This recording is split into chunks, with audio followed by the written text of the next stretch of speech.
A 35-year-old Lincoln Park man charged with murder in a bizarre daytime shooting that left a man dead says he was defending himself. But today, a Cook County judge focused on his strange behavior after the shooting. Our investigator Megan Hickey has details from court. Prosecutors called this a brazen execution. Defense said that this was the case of a former Marine licensed to carry a gun defending himself from the victim who was trying to assault him. The judge was not convinced, though, and ordered he be detained. John Conway was charged with first-degree murder in the shooting death of 34-year-old Alexander Nestorick on Clark Street just south of Arlington Place around 4 p.m. on the day before Thanksgiving.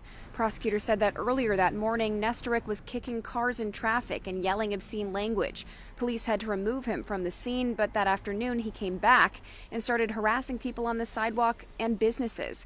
He approached Conway on the sidewalk and attempted to karate kick him. Conway's attorney said he kept pushing Nestorick away from him, but he kept coming back. That's when Conway fired a single shot at him. Nestorick collapsed on the ground, and after a few seconds, Conway turned and walked away from the scene. He went on with his day, going to his local gym for an hour. Nestorick died of his injuries on December 2nd. After releasing these surveillance images of a suspect, police said Conway turned himself in on Thursday night. Several people also identified Conway as the man in the photos.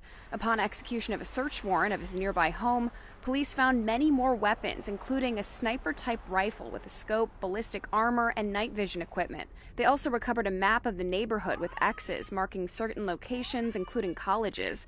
There was also a written document with derogatory language and notes detailing, quote, a plan to harm an unrelated individual. Conway's attorney said all of those items can be explained by his military history with the Marines. He served from 2007 to 2011 when he was honorably discharged. He had a top-level security clearance and was deployed abroad. He said Conway feared for his life but did not explain why Conway fled the scene. This is the first time he's ever been arrested. So when this happened on Thanksgiving Eve, it of course rattled the community. Alderman Tim Knudsen tells me he's asked to keep the increased foot patrols in this area as a result. We have heard this now from local businesses that this individual was having issues that day, potentially a mental health crisis. That's one fact of this. The truth there is there shouldn't have been anyone who died. The judge said she understood the possible self-defense arguments, but said the court would feel differently if he'd called police and said that he felt his life was in danger. He was ordered detained, and his next hearing is December 26th. At 26th in California, Megan Hickey, CBS News Chicago Investigators.